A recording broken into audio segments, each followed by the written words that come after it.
Haleluya, shalom kepada semua Bapak Ibu yang diberkati oleh Tuhan Yesus. Satu hal yang perlu kita pahami bahwa ketika Anda dalam posisi yang mengalah dari pihak lain, dari orang lain, bukan berarti kita kalah lah. Bukan demikian ya. Mengalah adalah sebuah sikap atau tindakan kedewasaan kerohanian yang kita munculkan ketimbang kita menghindari sebuah pertengkaran, percekcokan, atau juga sebuah konflik yang lebih panjang lagi. Orang yang mau mengalah berarti bagaimana dia menunjukkan bahwa ia lebih mengutamakan kasih, dia bisa mengutamakan kedamaian daripada gengsi pribadi, daripada pertengkaran, daripada juga permusuhan, bahkan juga dari begitu banyak percekcokan yang akan bisa terjadi. Seperti Alkitab katakan dalam Roma pasal 12 ayatnya yang ke-18, sedapat-dapatnya kalau hal itu bergantung padamu, hiduplah dengan perdamaian dengan semua orang. Itu yang Tuhan katakan buat kita di hari-hari ini, bahwa mengalah itu satu bentuk hal yang perlu kita latih dalam hidup kita. Saya tahu bahwa tidak mudah dalam posisi seperti itu, karena kebanyakan di antara kita adalah bagaimana pendapat kita maunya kita yang diutamakan, maunya pendapat kita yang orang lain harus ikut dengan pendapat kita, dengan maunya kita, dan itu menunjukkan satu ego yang tidak bisa menerima akan orang lain. Itu satu kesombongan, satu bentuk kekerasan juga yang kita munculkan dalam kehidupan kita. Buat kita, saya percaya ketika Roh Kudus itu menjamah hati kita dilembutkan, ya seperti hatinya Yesus. Karena buah dari kerelaan adalah bagaimana kita melangkah dengan satu kerelaan yang pasti di dalam Tuhan, bahwa saya tidak akan bertengkar, saya tidak akan berselisih. Sebab itu ambil posisi ini. Hubungan menjadi rukun, ya, dan harmonis ketika hati kita dipenuhi dengan Roh Kudus, dipenuhi dengan firman Tuhan, bahkan dipenuhi dengan damai sejahtera Kristus. Namun ketika hati kita diwarnai dengan hal-hal yang sombong, tentu di sana akan muncul perpecahan, pertengkaran dan seterusnya. Yang lebih parah lagi bahwa kita akan kehilangan berkat Tuhan.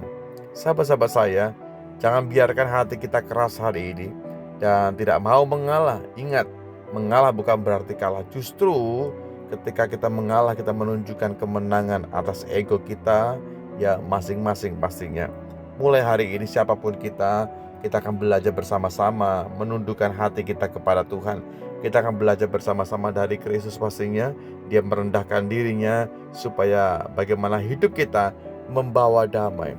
Hidup kita dipenuhi dengan sukacita bagi banyak orang.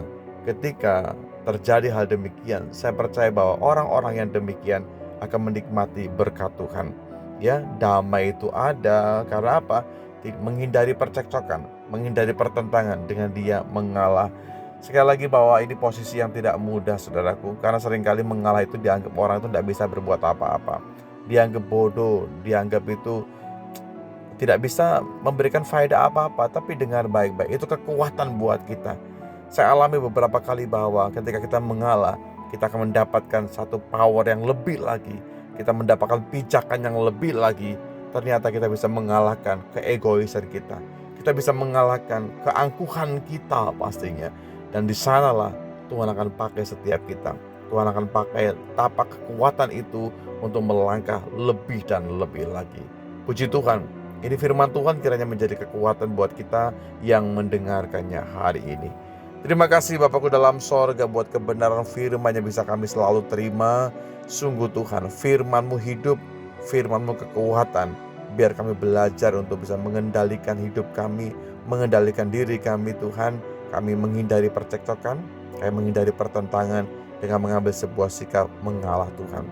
Terima kasih Tuhan Yesus, terima kasih kiranya firman-Mu, Roh-Mu yang berkuasa bertata atas hidup kami, sehingga segala sesuatu yang bisa kami kerjakan itu mendatangkan berkat bagi banyak orang yang di sekitar kami yang terdampak dari apa yang bisa kami lakukan.